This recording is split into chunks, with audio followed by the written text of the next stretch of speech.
All right, Jeff and I are over here talking about 2018 because Jeff, you're saying that today's environment reminds you of that. Is that true?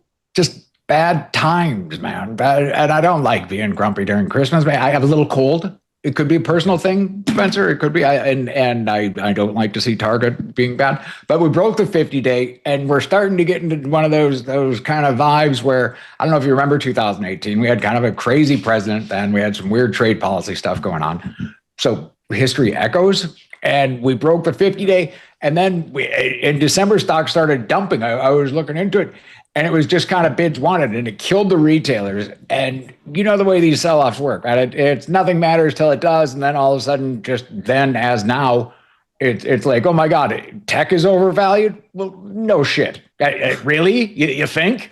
You think it's weird just to go from being super well capitalized to betting your future on AI?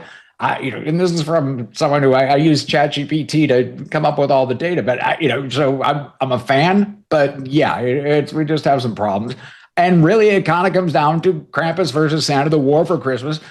If Walmart and Nvidia crap the bed, it could get a little squishy out there. I'm not going to lie; it could be concerning. We'll touch on some of the things I heard in the calls that we were covering this morning. As I said, this is the most important week ever.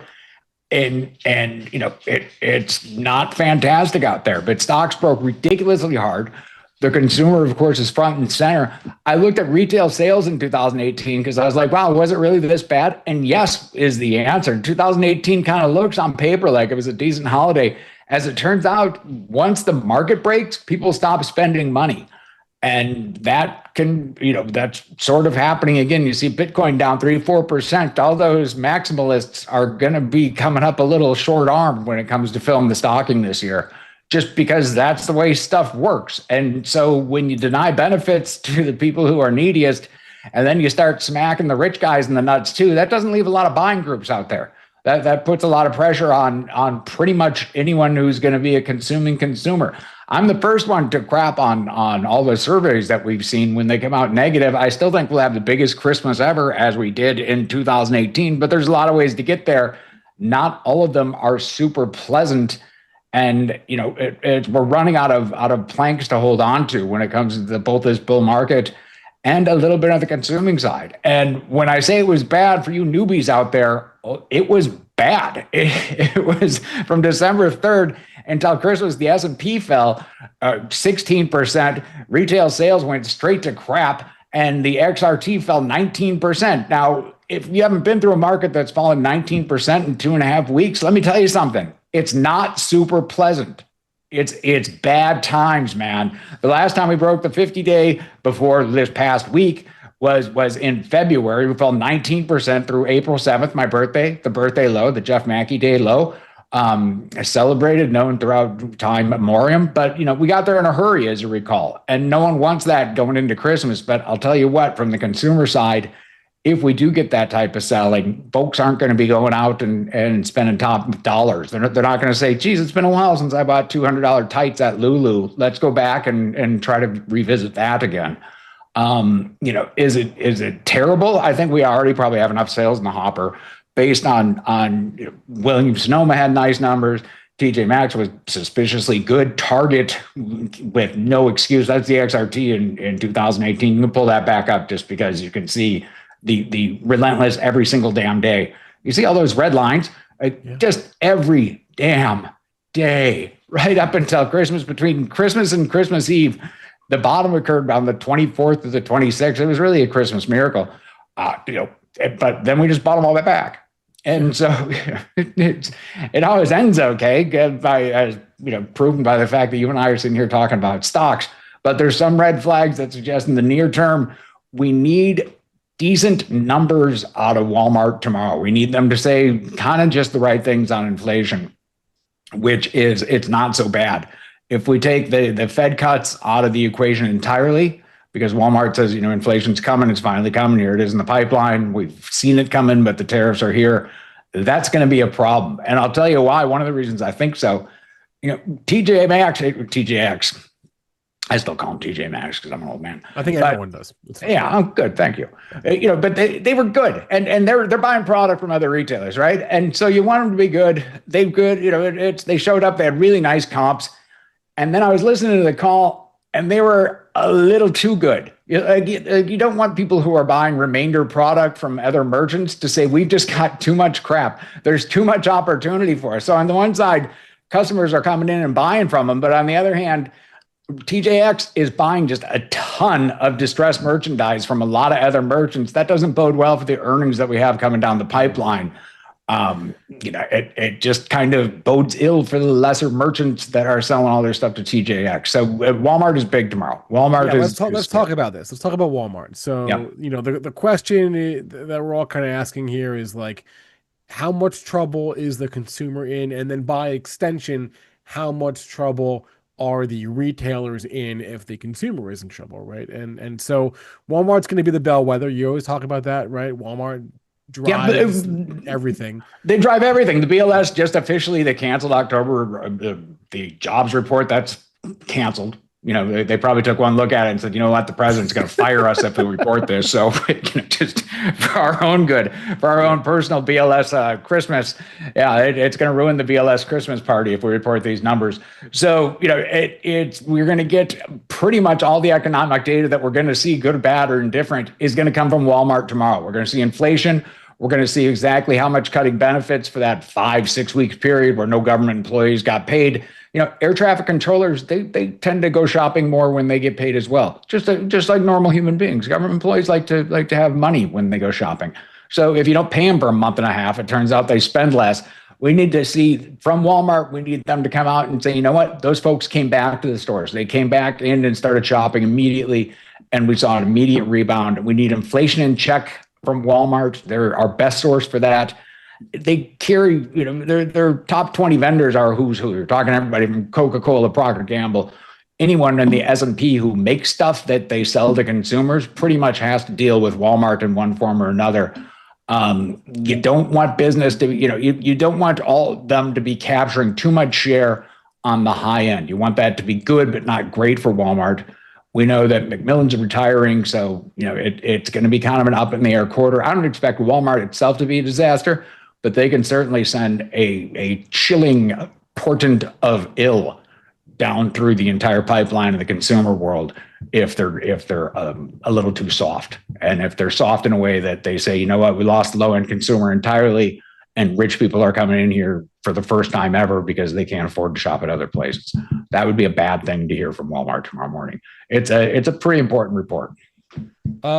Jeff, do you know when the fiscal quarter ended that they're actually going to report about tomorrow? Was it October? It was October. Okay, so Walmart's quarter ended October. They'll give us the numbers from the August, September, October period. But what you're saying is you don't really care. Well, actually, I guess you do, because the shutdown was in October, so I guess you do.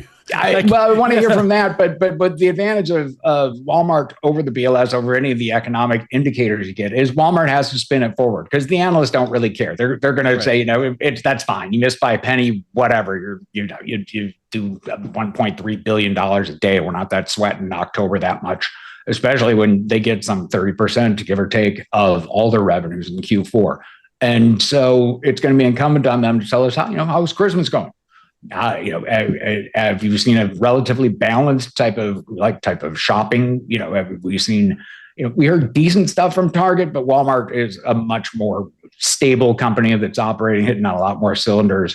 We want to hear grocery from them. We want to hear inflation from them.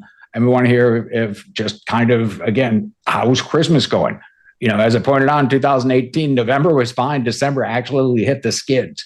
And so Walmart typically, now I'm not sure how the new boss is going to be doing things, but typically will give you kind of, things look pretty good as of this week.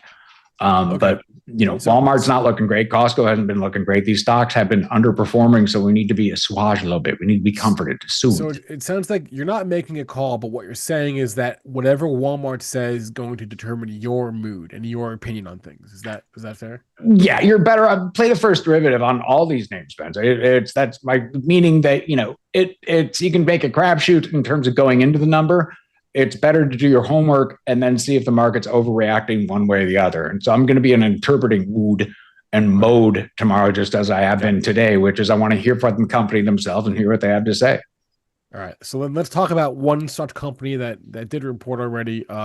Target, um, one of your favorites to discuss. A C minus. C minus. Let's talk about it. Hey, Um, C's get degrees, Jeff. So yeah. And I didn't want to flunk them because I don't want them hanging out in my classroom for them. I passed them. It's a gentleman's C minus. Tough day for Bullseye. As you can see from my graphical representation, Bullseye is the mascot there. It was not a top-notch day. They're poised to clear the deck, and one of the things that you don't want to see from troubled retailers is this sort of lingering type of death. The advantage for Bullseye there is he apparently would go out clean in my William Tell scenario that I drew. What's happening with Target though is they said that next year we're raising capex by $1 billion, which if you flow $3 billion a year, to say that we're just going to spend $1 billion extra next year on fixing up the stores, they have to do that. But man, that makes next year kind of all or nothing for Target. And this management team has to prove themselves. The CEO who was there for 11 years, and he led them like a stalwart to a 3% compounded annual growth rate. So I'm not sure why they're giving him such a long exit plan. But he's gone. This store needs a remodel. It needs a remake. It needs rethinking. So they're sort of on the right track, but they also set the stage. And this is why Target has been a value trap, because they're going to guide their numbers way, way lower. What you see here, comp store sales, they continue to get bad. And when comps get bad this often in a row, it's pretty tough. Last year they didn't set the bar particularly high. This year they're setting it even lower. That's a real problem. That means fewer and fewer people are actually going to these stores. They're just not resonating with customers the way they did. And the other thing is they lose money on their digital. So e-commerce is less profitable for them, and that's where all their growth is. It's just a broken company, and it remains broken. It was not a great start to retail earnings season. Target did a little Charlie Brown when they kicked it off. They missed the ball entirely. A couple of things I saw. One, I also saw that $1 billion capex number, and my first thought was, oh, that seems like a lot. But then I was like, wait a minute. Amazon spends 100 times that. Right? Yeah, well, Amazon has the money. That's right. So that's the problem. It's that what Target is about to be a cash strained discount retail store, and that is not typically good. That was also said for years of Sears, Kmart, Radio Shack. Those were all cash constrained retail operations. Yeah. And so they got a lot riding on this turnaround. They need to get started on it. But we're not going to get details on that until they report Q4 and have their investor day next year, which on the one hand, they should take a little time to plan it because it's kind of all or nothing for them.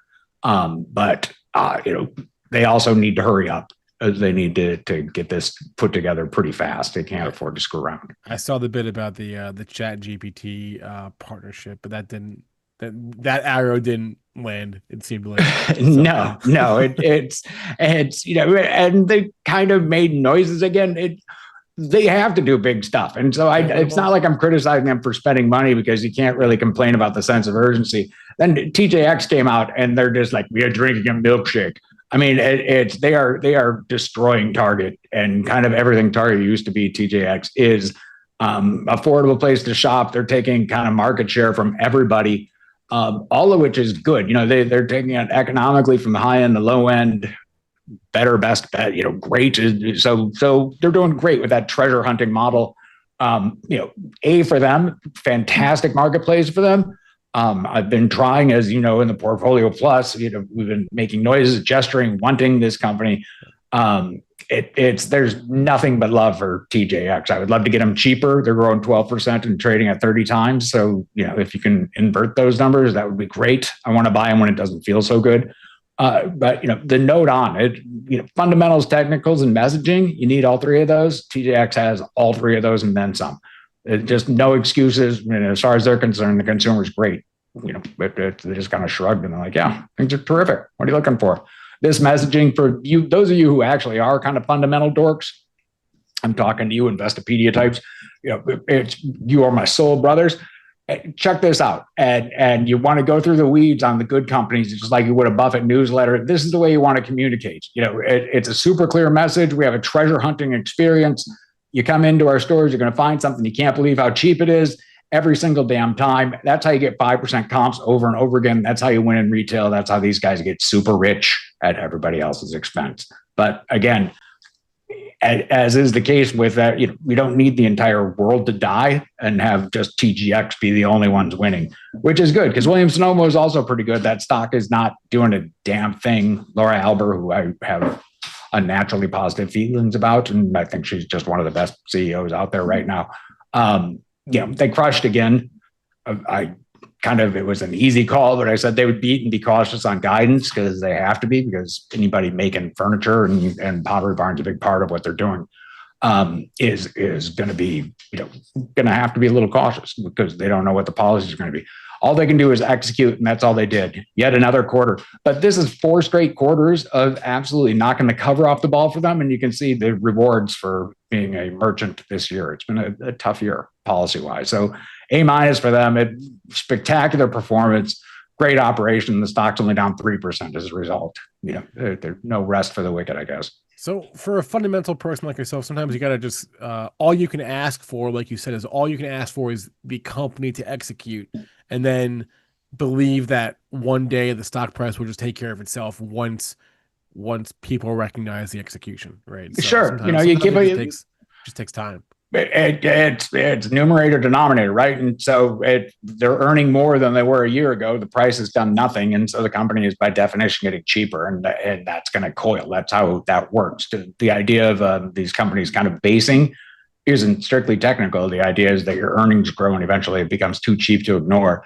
That's where they're going to be. As long as Williams Sonoma is led by the team that's leading it now, it's always going to be on my radar. It's just not necessarily going to be my portfolio because, again, you couldn't ask for much better execution than you saw this quarter.